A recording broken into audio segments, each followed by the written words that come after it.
নমস্কার সবাইকে, কৈলাস স্টাডি সেন্টারের তরফ থেকে আজকের এই ক্লাসে আমরা দেখব জ্যাক বোর্ড 2025 বাংলা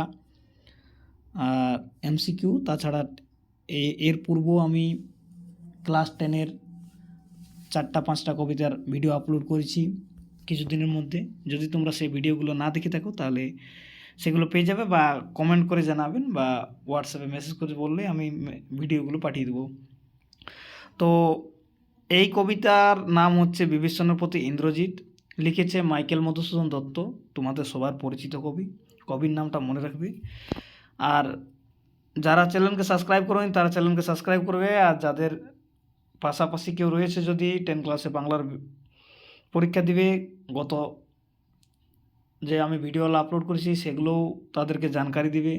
আর আগামী 17 তারিখে তোমাদের যে পরীক্ষা রয়েছে, তো তার জন্য খুবই ইম্পর্টেন্ট এই ভিডিওগুলো। তো চলো দেখা যাক কী কী ধরনের এমসিকিউ আসতে পারে বিভীষণের প্রতি ইন্দ্রজিৎ কবিতা থেকে।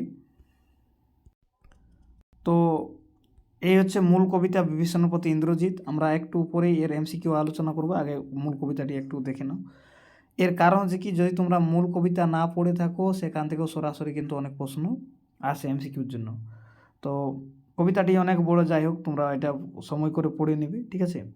যাদের কাছে বই রয়েছে তারা খুব সহজে পড়ে নেবে, না হলে এইটা স্ক্রিনশট করে করে পড়ে নেবে। কবিতাটি একটু বড় রয়েছে। এই কবিতার মধ্যে মূল যে বিষয়বস্তু রয়েছে বা এর সারাংশ যদি বলা হয়, তাহলে মাইকেল মধুসূদন দত্ত এই যে পৌরাণিক কাব্য রামায়ণের কথা তোমরা শুনেছ, রামায়ণের লঙ্কাকাণ্ড অবলম্বন করে বীর রসের কাব্য রচনা লালসায় মেঘনাদবধ কাব্য নামক একটা অভিনব কাব্য রচনা করেছিল, মানে নতুন।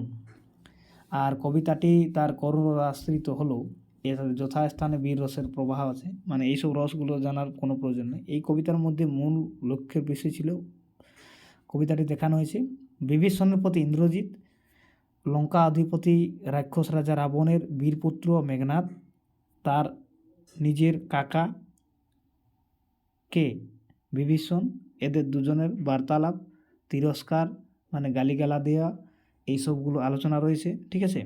তাছাড়া কবিতাতে অন্য নেই। আচ্ছা, কবিতা এখানে যে ছন্দ রয়েছে সেটা রয়েছে ওই যে অমৃতাক্ষর ছন্দ, তার সেই ছন্দে লেখা। যাই হোক, আমরা আর বেশি কিছু না বলে আমরা এর এমসিকিউ টাইপ যে প্রশ্ন আসতে পারে সেটা নিয়ে আলোচনা করব এখন।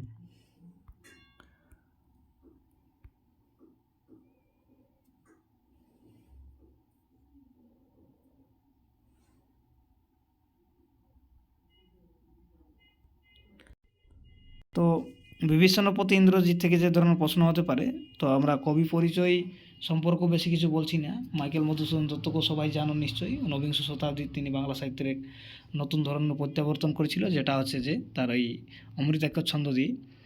আর কবিতার সারাংশ আমি বলছি না এখানে, শুধু প্রশ্ন উত্তরগুলো জানতে হবে। যেমন বিভীষণের প্রতি ইন্দ্রজিৎ কবিতার কাব্যাংশটি কোথা থেকে সংকলিত হয়েছিল, তো মেঘনাদবধ কাব্য থেকে। এরপরে যদি আমরা বলি যে বিভীষণের প্রতি ইন্দ্রজিৎ কবিতার রচয়িতা কবি, মানে এখানে কবিতার কবিকে, ঠিক আছে? তাহলে কী হবে, মাইকেল মধুসূদন দত্ত হবে। তাছাড়া যেমন একটা প্রশ্ন নিয়ে আছে, ঠিক আছে, যে বিভীষণ ইন্দ্রজিতের কে ছিল? আমি এখনই বললাম কী ছিল, কাকা ছিল। তাহলে খ নম্বর উত্তর হবে। যেমন এখানে আমরা প্রশ্ন নিই যে ইন্দ্রজিৎ কে, তো ইন্দ্রজিৎ কে ছিল? রাবণের পুত্র ছিল। এরপরে কথা আছে যে ইন্দ্রজিৎ বিভীষণকে কীভাবে দেখেছিলেন? একবারেই সম্মুখে কেমন হবে, যে ষোলো হস্তে ধূমকেতু সমান খুলল তত বিভীষণ দেখিলেন, বিভীষণ সেই কবিতার লাইনটি। কাকে বাসা বিজয় বলা হয়েছে? বিভীষণকে বলা হয়েছে। কিসের কারণ বলা হয়েছিল? ইন্দ্রকে সে যুদ্ধে পরাজিত করেছিল, ঠিক আছে? তো বিভীষণের জননীর নাম কি? তো বিভীষণের জননীর নাম কি হচ্ছে, তার নাম ছিল নিকষা। আর বিভীষণের স্ত্রী রাবণের স্ত্রী, মেঘনাথের স্ত্রী, মেঘনাথ নেই, কুম্ভকর্ণ স্ত্রী। এই ধরনের কিন্তু আজে বাজে প্রশ্ন হয় না। এখানে বলা হয়েছে যে বিভীষণের জননী, তো এটা কিন্তু রাবণের জননী। অনেক সময় এরকম ধরনের অনেকজন প্রশ্ন করে থাকে যে তাহলে ওদের কী হবে, ওসব জেনে কোনো লাভ নেই এখন। এরপরে কথা আছে যে 8 নম্বর যে প্রশ্ন রয়েছে, যে ইন্দ্রজিৎ কার কাছে অস্ত্রাগারে যাওয়ার অনুমতি চেয়েছিলেন? তো এখানে বিভীষণের কাছে চেয়েছিলেন, কেননা সেই গেটের সামনে বিভীষণ দাঁড়িয়ে রয়েছিল। আর এই যে প্রশ্ন নেওয়া হয়েছে, যেমন বিধি বিধু অর্থাৎ চন্দ্রকে কার ললাটে স্থাপন করেছিল, তো এখানকার মহাদেবের ললাটে স্থাপন করেছিল। 10 নম্বর প্রশ্ন যেমন নেওয়া আছে যে সিংহ অর্থাৎ কেশরী কার সঙ্গে মিত্রতা করে না, তো শৃগালের সাথে মিত্রতা করে না। মহারথী প্রথা কী ছিল, সেই সময় মহারথী প্রথা এটা যুদ্ধের একটা নিয়ম, ঠিক আছে। তো অস্ত্রহীন যোদ্ধার সাথে কোনো যুদ্ধ করে না, এটা ছিল মহারথী প্রথা। বনবাসী কাদের বলা হয়েছে, রামকে আর লক্ষ্মণকে বলা হয়েছে বনবাসী, ঠিক আছে। রামায়ণের অংশে অনেক সময় রাবণ এই কথার সম্বোধন করেছিলাম। যেমন এইসব প্রশ্নগুলো ইম্পর্টেন্ট রয়েছে, বাকি সব প্রশ্ন আসার কোনো সম্ভাবনা নেই, ঠিক আছে। এটা একটু জেনে নেবে যে মাইকেল মধুসূদন দত্তর জন্ম মৃত্যু সাল কত বটে, এটা একটু জেনে রইলে ভালো হয়। তো কবির জন্ম কত হয়েছিল, 1824 সালে হয়, হ্যাঁ। আর ওই কবির মৃত্যু যেটা আছে সেটা কবে হয়েছিল, 1873 সালে, ঠিক আছে। তো এই ছিল মোটামুটি কবিতার ইয়ে। আর যারা পূর্বের ভিডিওগুলো দেখুন তাদেরকে রিকোয়েস্ট রইল খুব তাড়াতাড়ি এই ভিডিওগুলো দেখে নিবে, কেন তোমাদের 17 তারিখে এক্সাম রয়েছে।